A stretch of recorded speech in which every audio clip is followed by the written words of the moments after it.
আমাদের সাথে স্টুডিওতে আছেন জুলহাস আলম, আছেন বদিউল আলম। জুলহাস আলম, বদিউল আলম, আপনাদের দুজনকে আবারও স্বাগত সংবাদ সম্প্রসারণে। রাতের আধার কাটলেই আমরা দেখতে পাচ্ছি যে নতুন বছরের সূর্যোদয়, এবং আগামীকাল আমরা পরম আনন্দে নতুন বছরকে স্বাগত জানাচ্ছি এবং আমরা বরণ করে নিতে যাচ্ছি নতুন বছরকে। পুরনোকে ঝেড়ে ফেলে নতুনকে আমরা আলিঙ্গন করতে যাচ্ছি। আসলে কি আমরা পুরনোকে ঝেড়ে ফেলে একেবারেই নুসরাত জাহান রাফিদেরকে ঝেড়ে ফেলতে পারবো? জুলহাস আলম, আপনাকে দিয়ে আলোচনা শুরু করতে চাই।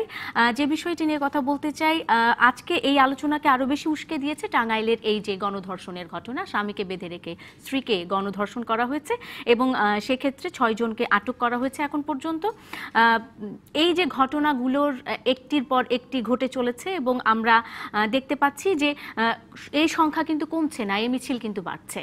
তো সেক্ষেত্রে এই পর্যায়ে এসে এই সংক্রান্ত নারী নির্যাতন সংক্রান্ত যে আইন রয়েছে সেটির সংশোধন কিংবা সেটির কোনো সম্প্রসারণ কিংবা ধর্ষক যাদেরকে আমরা বলছি, অভিযুক্ত অপরাধী যাদেরকে বলছি, তাদের শাস্তির বিধান নিশ্চিত করা, এই বিষয়গুলো নিয়ে আসলে আমাদের নতুন করে ভাবার সময় এসেছে কি, নাকি এখন পর্যন্ত সময় হয়নি? আপনার কাছে জানতে চাই। ধন্যবাদ আপনাকে। সবাইকে আগাম শুভেচ্ছা নতুন বছরের। মূলত আসলে ভাবার সময় হয়েছে আমি বলবো না, ভাবার সময় চলে গেছে। কারণ হচ্ছে যে যেভাবে ঘটনাগুলো ঘটছে, দেখেন আজকে প্রধান যে খবরগুলো আপনার টেলিভিশনে আমরা দেখতে পেলাম, তা প্রত্যেকটি এই ধরনের নৃশংসতা এবং বর্বরোচিত যে ধরনের ঘটনা সমাজে আছে তার মধ্যে এগুলো হত্যার পরে অথবা হত্যার কাছাকাছি যে ধরনের অপরাধগুলো আছে সেই অপরাধগুলোই কিন্তু এখানে হচ্ছে। তো সেই বাস্তবতাকে সাথে নিয়ে আসলে আমরা নতুন বছরে পা দিতে যাচ্ছি।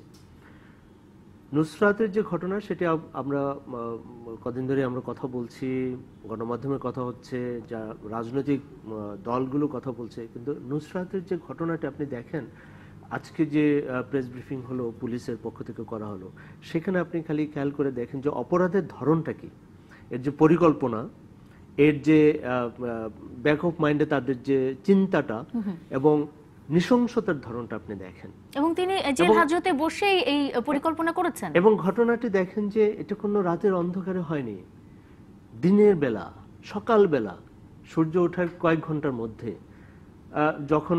যখন কাঁচা রোদটা আছে, 9টা সাড়ে 9টা এই সময় কাঁচা রোদটা থাকে অনেকটা, সেই সময়ে এরকম একটা নৃশংসতা, তার মধ্যে একটা প্রতিষ্ঠান, একটি মাদ্রাসা, একটা শিক্ষা প্রতিষ্ঠান। এবং দেখেন এখানে যারা জড়িত বলে সন্দেহ করা হচ্ছে বা অভিযুক্ত হয়েছে তাদের ব্যাকগ্রাউন্ডগুলো দেখেন। এখানে ছাত্র আছে, ছাত্রী আছে, এখানে শিক্ষক আছে, এখানে স্থানীয়ভাবে রাজনৈতিক নেতৃবৃন্দ আছে। তাহলে সমাজের কোন জায়গাটা বাদ থাকলো? এই যে আইন শৃঙ্খলা বাহিনী সেখানে এক ধরনের গাফিলতি, এবং আমরা জানি যে ওখানকার যিনি ওসি তাকে প্রত্যাহার করা হয়েছে। তো এই যে একটা চক্র, তাহলে সমাজের কোন জায়গাটা বাদ আছে? অপরাধ তত্ত্বের যে বেসিক যে স্কুল অফ থট, সেটা কি বলে যে সামাজিক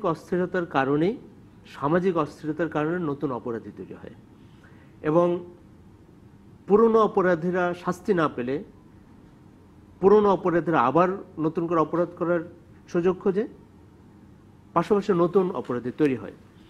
সেই বাস্তবতা আপনি প্রত্যেকটা ঘটনা দেখবেন। যেমন টাঙ্গাইলে যে ঘটনাটি, গণধর্ষণের ঘটনা, আমরা আপনার প্রতিবেদনে দেখতে পেলাম যে এখানে যারা 6 জন আটক, তাদের মধ্যে তাদের বিরুদ্ধে আগে থেকে নানা রকম অভিযোগ আছে, নানা অন্যায় এবং অপরাধে চিহ্নিত বখাটে।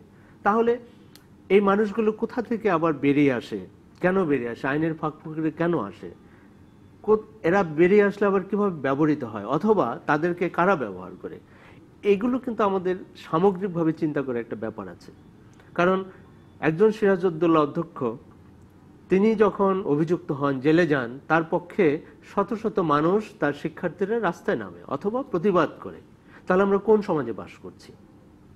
সেটার সাথে রাজনৈতিকভাবে যারা স্থানীয়ভাবে প্রভাবশালী তারা যুক্ত হয়ে যায়, সেটার সাথে পুলিশ সেটাকে আত্মহত্যা বলে চালিয়ে দেওয়ার চেষ্টা করে।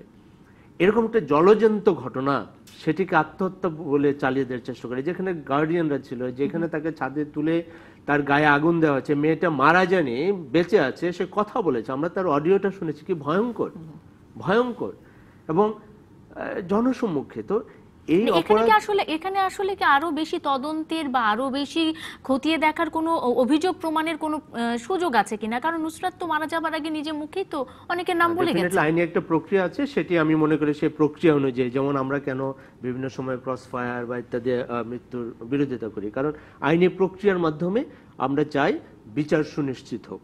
যে ঘটনাটি দেখাও গেছে সেটির কোনো সামারি ট্রায়াল বা ধরে নিয়ে গুলি করে দিলাম বা এরকম যদি কোনো ঘটনা ঘটে বা সেটা আমরা কখনো সাপোর্ট করি না, কারণ সেটিরও একটা প্রক্রিয়া আছে। সেই জন্য আইনের শাসন বলা হয়। সরাসরি শাসন বলা করলে সমস্যা, আইন দিয়ে শাসন করা, সেই জায়গাগুলোকে তৈরি করে। এবং এই বাস্তবতার মধ্যে আসলে আমরা আগামী বছরে পা দিতে যাচ্ছি। আইনের সংশোধন প্রয়োজন আছে কিনা আমার মনে হয় না। যা আমাদের আইন আছে এটা যে প্রয়োগ হয় এবং রাজনৈতিক, সামাজিক এবং সাংস্কৃতিক আমাদের যে মূল্যবোধের যে অবক্ষয় ঘটেছে সেই জায়গা থেকে আমাদেরকে বেরিয়ে আসতে হবে। কারণ দিন আরেক জায়গায় বলছিলাম যে আগুন যখন লাগে তখন তো দেখে হয় না। এই ঢাকা শহরে অনেক ধনীর দুলাল, অনেক ধনীর মেয়ে, অনেক শিক্ষিত, অনেক প্রভাবশালী সন্তানদের আমরা দেখেছি ধর্ষণের শিকার হতে, তাদের নিজের ঘরে মৃত্যুবরণ করতে দেখেছি। সো সমাজে একটা অস্থিরতা তৈরি হয়েছে। কি কারণে তৈরি হয়েছে সেগুলো আমাদেরকে দেখতে হবে। সামাজিক অস্থিরতা, রাজনৈতিক যে এর সাথে যে যোগ সাজস, দুর্নীতি বিভিন্ন স্তরে, সেই জায়গাগুলো কিন্তু আমাদের পরিষ্কার করে দেখতে হবে। এবং আমি বিশ্বাস করি যে সমাজে যার যে রোলটা আছে সেই জায়গা থেকে এগুলোকে বিশ্লেষণ করা হয় এবং সেই অনুযায়ী পদক্ষেপ নেওয়া হয়। ধন্যবাদ জানাই সরকারকে আপাতত এই জন্যে যে এটির কঠোর শাস্তি হবে সেরকম আমরা মাননীয় প্রধানমন্ত্রী থেকে শুরু করে অনেকের কাছ থেকে শুনতে পাচ্ছি। শুধু তো নুসরাত জাহান রাফি নয়, জুলহাস আলম, সেক্ষেত্রে তো বলা যায় যে অনেকগুলো ধর্ষণ মামলা তো এখন পর্যন্ত ওভাবে আটকে আছে, সেগুলোর ক্ষেত্রে কি হবে? বিশেষ ট্রাইব্যুনালের আসলে দাবি উঠেছে। প্রথম কথা হচ্ছে যে এগুলো একটা দীর্ঘমেয়াদী পরিণাম। শাস্তি দিয়ে কিন্তু আপনি সবসময় অপরাধ এটা কমাতে পারবেন না। মানুষের অপরাধ প্রবণতা তৈরি হয় কেন? তৈরি হওয়ার অনেকগুলো সামাজিক, আর্থসামাজিক কারণ। এই কারণগুলো একটু জানবো আপনার কাছে, বদিউল আলম আপনার কাছে। তার আগে জানতে চাই যে আদালতের নির্দেশ মানা হয় না বলেই এই যৌন নির্যাতনের সংখ্যাগুলো বাড়ছে, কমছে না, অনেকেই বলছেন সেটা। এবং আইনের দুর্বলতার কারণেই দেখা যাচ্ছে বেশিরভাগ সময় এই অপরাধী যারা রয়েছেন তারা এই খুব সহজেই পার পেয়ে যাচ্ছেন। বর্তমান যে সামাজিক অবস্থা কিংবা বর্তমান যে প্রেক্ষাপট বা বর্তমান যে বাস্তবতা, যেটি জুলহাস আলম বলছিলেন, সেই বাস্তবতাতে আসলে আইনের শাসন সুনিশ্চিত করা কতটুকু সম্ভব বলে আপনার মনে হয়? আপনাকে ধন্যবাদ। দেশবাসীকে নববর্ষের আগাম শুভেচ্ছা জানিয়ে আমার বক্তব্য শুরু করছি। আমি এই নববর্ষের আগমনের প্রাক্কালে, আগে আপনারা বলছেন, আমরা একটা ন্যাক্কারজনক পৈশাচিক ঘটনার মুখোমুখি হয়েছিলাম। নুসরাতের মতো এত সুন্দর সরলমতি মেয়ে, সে তার শুধু ইজ্জত লুণ্ঠন করা হয় নাই, তাকে পুড়িয়ে মারা হয়েছে। এবং কে মারছে? অধ্যক্ষ নামের মনুষ্যরূপী শয়তান। এই আপনি কথাটা বলছেন যে কেন এরকম হচ্ছে। আপনি দেখেন আমাদের কলিগ সাগর রুনি মারা গেছেন, কুমিল্লার ক্যান্টনমেন্টে তনু মারা গেছেন, চিটাগাংয়ের পুলিশ সুপারের ওয়াইফকে মেরে বলা হয়েছে। একটি ঘটনা তো সাগর রুনি মারা যাওয়ার পরও আমরা রাষ্ট্রের সর্বোচ্চ পর্যায় থেকে প্রতিশ্রুতি পেয়েছিলাম যে অপরাধীদের কঠোর শাস্তি। আজ পর্যন্ত ওই ঘটনার একটি প্রতিবেদন পুলিশ কর্তৃপক্ষ আদালতে সাবমিট করতে পারেন। এই দায় কার? অ্যাকচুয়ালি ওই যে আমার কলিগ যে বলছে যে সমাজে অস্থিরতা, এই অস্থিরতাটা কেন? Absence of rule of law, অর্থাৎ আইনের শাসনের ব্যর্থয় ঘটলেই কিন্তু সমাজে অস্থিরতা দেখা দেয়। আজকে আইনের শাসনের ব্যর্থয় ঘটেছে বলেই অস্থিরতা, এবং মনুষ্যরূপী শয়তানরা তাদের ইচ্ছা মতো যা ইচ্ছে তাই করে। এদের সিরাজউদ্দৌলা তার অনেক কুকীর্তির কথা আজকে আস্তে আস্তে বের হচ্ছে। ওই মাদ্রাসার পরিচালনা কমিটির সভাপতি হয়েছেন ফেনী জেলার একজন এডিসি। উনি এই কমিটির পরিচালনার দায়িত্বে থাকা, সভাপতির দায়িত্বে থাকা, এই ঘটনার জন্য তো ওনার দায় তো কম না। কি রেকর্ড যাচাই করে তাকে অধ্যক্ষ করা হলো? যে টাকা চুরি করে, যৌন হয়রানি করে, বলাৎকারের মতো জঘন্য কাজ করে, সে কি করে অধ্যক্ষ হয়? সে কি করে শিক্ষকতা চাকরি? সে এডিসি সাহেব ম্যানেজিং কমিটির সভাপতি হয়ে কি দেখেছেন? Where is rule of law? Rule of law নেই। যেই ওসি সাহেব এটাকে আত্মহত্যা বলে দায় এড়িয়ে দেওয়ার চেষ্টা করেছেন, তাকে উইথড্র করেছেন। Withdrawal is it at all A punishment? উনি এখান থেকে উইথড্র করছেন, আরেক জায়গায় চলে যাবেন। তাহলে কোথায় রইল? 71-এ মুক্তিযুদ্ধ করেছিলাম, পাকিস্তান আর্মির বিরুদ্ধে লড়াই করেছিলাম। লক্ষ্য কি ছিল? একটা স্বাধীন মুক্ত বাংলাদেশ। আর আজকে বাংলাদেশ কি? শিশু নারী নির্যাতনের বাংলাদেশ। বাংলাদেশের সঙ্গে দাঁড়িয়েছে শিশু নারী নির্যাতন, হত্যার প্রতিচ্ছবি। এই বাংলাদেশ তো চাইনি, এই বাংলাদেশের জন্য লড়াই করিনি। এই আমরা কিন্তু এখন জীবন সামনে এসে সেই বাংলাদেশ প্রত্যক্ষ করছি, দেখছি। কাকে দায়ী করব? সমাধানের কোনো পথ কি আছে?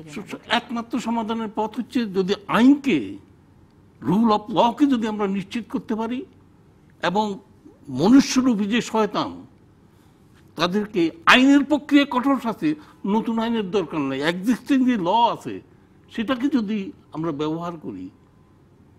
এখন সেটা আমরা ব্যবহার করি না, প্রয়োজন মতো ব্যবহার করি। আইনকে রাজনীতির ঊর্ধ্বে রেখে যদি আমরা প্রয়োগ করার চেষ্টা করি, তাহলে এখন রাজনৈতিক ঊর্ধ্বে না উঠে রাজনৈতিক, আপনি দেখতেন এই সিরাজউদ্দৌলার পিছনে রাজনৈতিক ইয়ে আছে, তাহলে এদেরকে শাস্তি দিবে কে?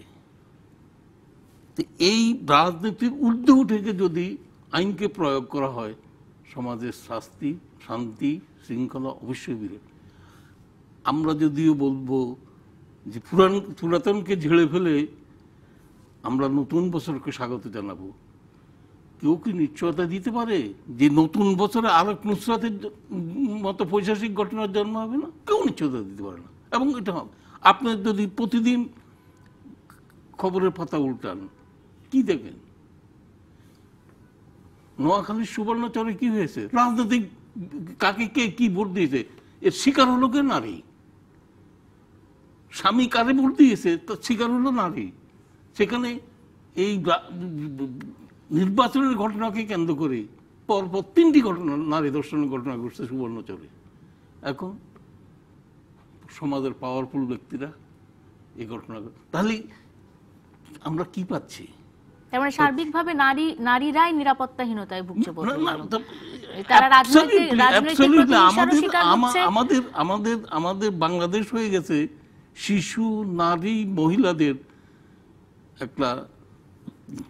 একটা ভয় ভীতিপূর্ণ দেশ। এখানে শিশু, মহিলা, নারী এদের নিরাপত্তার, অ্যাকচুয়ালি নিরাপত্তা অনেকেরই নেই। আজকে কেউ আপনি সকালবেলায় বাসার থেকে বের হয়ে বিকালে সুস্থ শরীরে বাসা ফিরতে পারেন, সেই সংখ্যা কিন্তু কাজ করছে।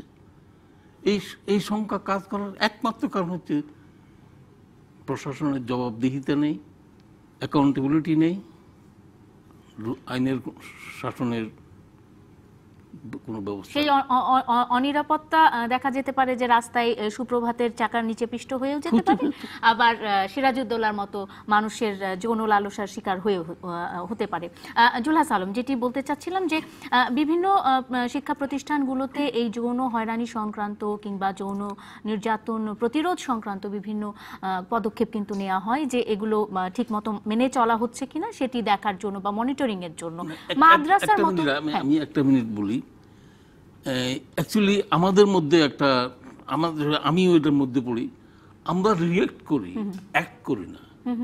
আমরা যখন ঘটনা ঘটে তখন রাস্তায় প্ল্যাকার্ড নিয়ে মানববন্ধন করি, কিন্তু এই একটি ঘটনাকে কেন্দ্র করে সারা বছর আমরা সোচ্চার হই না, সারা বছর এর প্রতিরোধের কোনো ব্যবস্থা গ্রহণ করি না। মানে কোন একটি ঘটনা ঘটে তখনই আমরা সোচ্চার হই, তার সাথে কথা বলি, কোনো প্রতিরোধ কিংবা সমাধান নিয়ে আমরা তেমন কোনো পরবর্তীতে ফলো আপ করি না। জুলহাস আলম, এই বিষয়টি নিয়ে আপনার কাছে বিরতির পরে এসে জানবো যে এই যে মাদ্রাসাগুলোতে আসলে বাইরের মানুষ, সাধারণ মানুষ বা সাধারণ যারা রয়েছে তারা আসলে খুব বেশি প্রবেশ করার বা নাক গলানোর, যদি আমরা বলি যে সেখানে ঢোকার খুব একটা সুযোগ পায় না, সেক্ষেত্রে এই বিষয়গুলো মনিটরিং এর কোনো উপায় আছে কিনা, কারা করবে, এই বিষয়টি নিশ্চয়ই উত্তর আপনি দেবেন। একটা ছোট্ট একটা বিরতির পর আমরা ফিরবো, সংবাদ সম্প্রসারণের সঙ্গে থাকুন।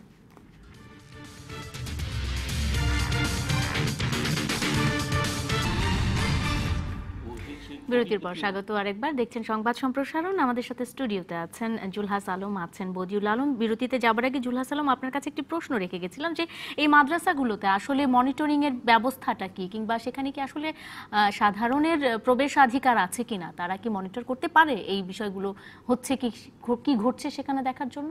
মোটা দাগে আসলে এই ধরনের মাদ্রাসায় দুই ধরনের বিষয় আমরা দেখেছি। একটা হচ্ছে যে সরকারের পৃষ্ঠপোষকতা প্রাপ্ত, আর আরেকটা সিস্টেম তো আমরা জানি কওমি মাদ্রাসা, যেটিও এখন একটা আওতার মধ্যে এসছে। তো কিন্তু ইন প্র্যাকটিস কিছু কিছু জায়গায় এখনো প্রচণ্ড রেস্ট্রিক্টেড, এবং এটা খোলামেলা হওয়া উচিত। কারণ একটি প্রতিষ্ঠানের একটা সামাজিক চোখ দিয়ে দেখার, যাচাই বাছাই করার কিন্তু একটা বিষয় আছে। সামাজিক চোখ বলতে ওই এলাকার যারা স্থানীয় আছেন, ওখানকার যে সমাজটা আছে, ওখানকার যারা সাধারণ মানুষ আছে, যারা অভিভাবক আছেন, তাদের কিন্তু একটা প্রতিষ্ঠান কিভাবে চলে, কে ঢোকে, কে বের হয়, এগুলো কিন্তু একটা খোলামেলা হওয়া যায়। এটা তো ক্যান্টনমেন্ট না যে এখানে খুব সেন্সিটিভ একটা বিষয় আছে, এটাকে রাষ্ট্রীয় কোনো সেন্সিটিভিটি আছে যার জন্য এটাকে ঢোকা যাবে না। সো এই বাস্তবতাগুলো কোথাও কোথাও আছে, কিন্তু এই ক্ষেত্রে সেটি ছিল না আমরা যতদূর জানি। এটা অনেকটা হয়েছে যে যেটা বলছিলেন বদিউল ভাই, সেটা হচ্ছে যে সবার চোখের সামনে এরকম অন্যায়টা হতে হতে এক ধরনের বটবৃক্ষ হয়ে গেছে। সেই বটবৃক্ষ বলে না, বিষবৃক্ষ হয়ে গেছে। তো সেই রকম একটা অবস্থায় কিন্তু এই ঘটনাটি ঘটেছে।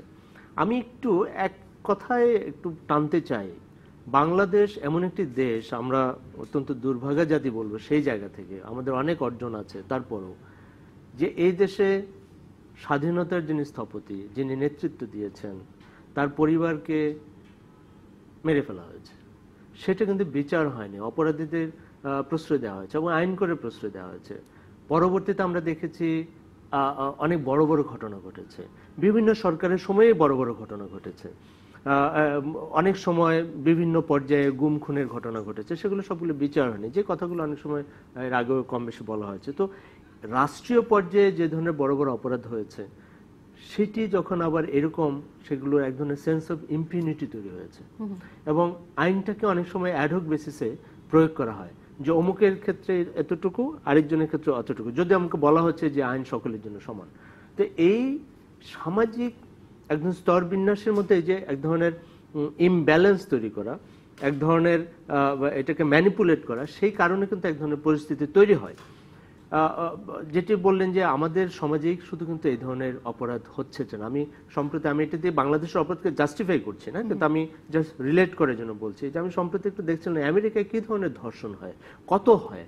আমি দেখলাম যে 2010 সনে প্রায় 1,12,000 রেকর্ডেড ধর্ষণের ঘটনা আমেরিকার মতো সোসাইটিতে। গত বছর এটা বোধহয় 1 লক্ষের কিছু কম, মানে ওর মধ্যেই ঘোরাফেরা করছে। এটা হলো রেকর্ডেড। বাংলাদেশের মতো জায়গায় এই ধরনের ঘটনা অহরহ ঘটছে।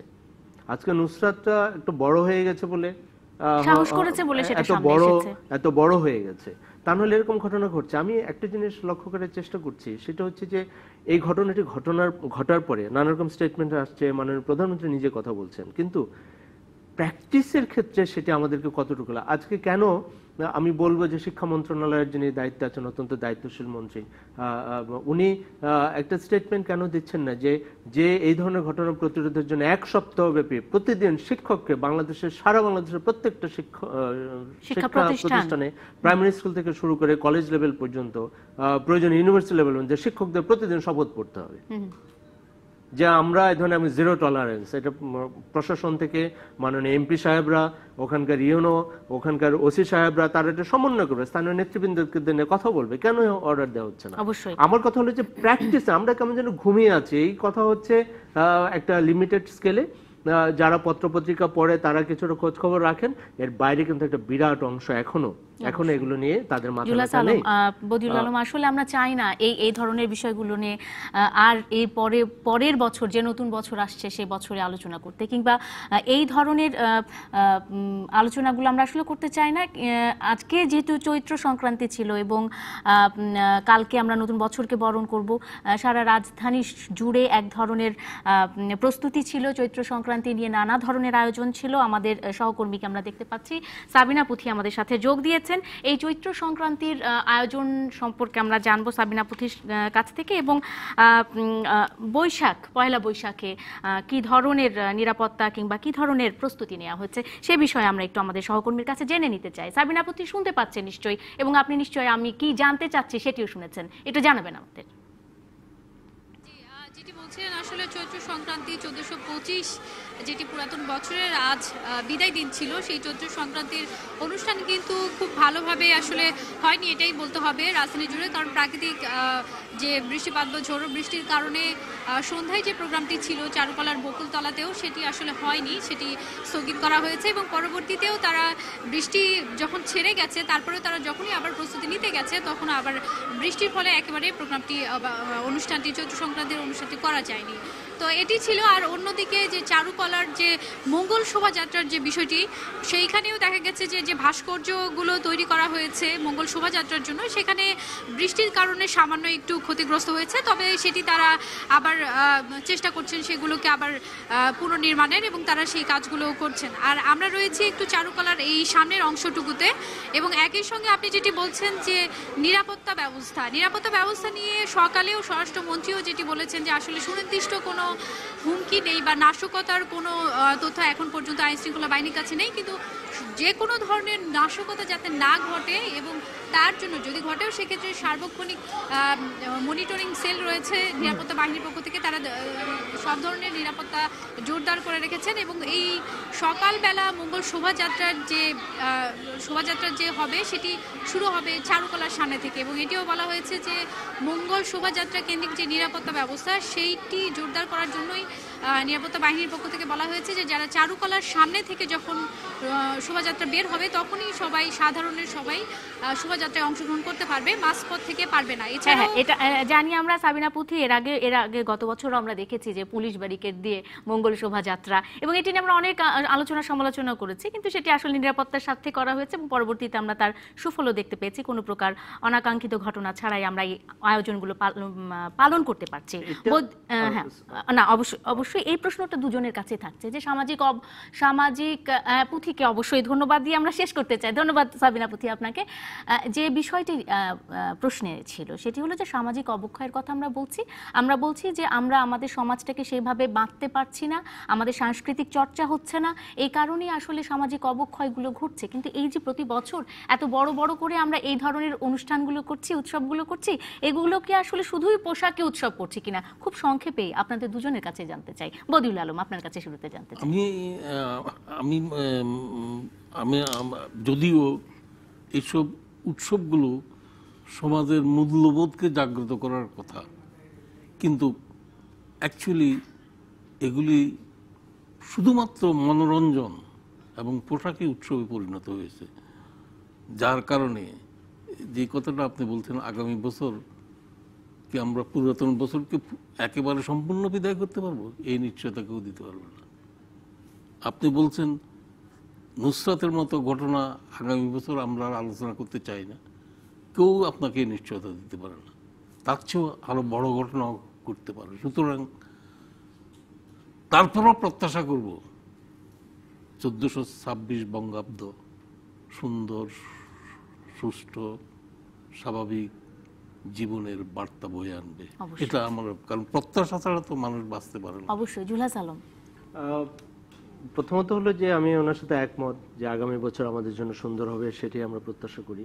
তবে বাংলাদেশে বর্ষবরণ করার ক্ষেত্রে অত্যন্ত দুঃখজনক ঘটনা ঘটেছে। আমরা দেখেছি রমনা বটমূলে আক্রমণ হয়েছে এবং নিরাপত্তা হুমকি প্রকাশে না থাকলেও সবসময় হুমকি আছে। কারণ হচ্ছে যে আমরা ইদানিং দেখতে পাই যে কোনো একটা পক্ষ এই মঙ্গল শোভাযাত্রা বর্ষবরণকে একটা অন্য একটা আবরণে, সেটাকে এক ধরনের অন্য একটা রং দিয়ে এটার প্রতি পক্ষ তৈরি করার চেষ্টা করা হচ্ছে এবং বিভ্রান্তি ছড়ানোর চেষ্টা করা হচ্ছে। আমি মনে করি যে আইনশৃঙ্খলা বাহিনী এই শুধুমাত্র এই সময় এসে এই বিষয়গুলোকে একদিনের জন্য তৎপর না হয়ে এটা সারা বছর জন্য হওয়া উচিত। কারণ প্রকাশ্যে যেখানে রাষ্ট্রীয়ভাবে এবং আন্তর্জাতিকভাবে স্বীকৃত, আমরা জানি যে জাতিসংঘ এটাকে অত্যন্ত একটা হেরিটেজের মতো করে তারা স্বীকৃতি দিয়েছে এবং সারা পৃথিবীতে সমস্ত মুসলিম কান্ট্রি তাদের মতো করে তাদের নিজস্ব যে বছর, তাদের যে নিজস্ব সংস্কৃতি, সেটাকে লালন পালন করে। ইরানে করে, চায়নায় করে, পাকিস্তান, ইন্ডিয়া, সমস্ত জায়গায়।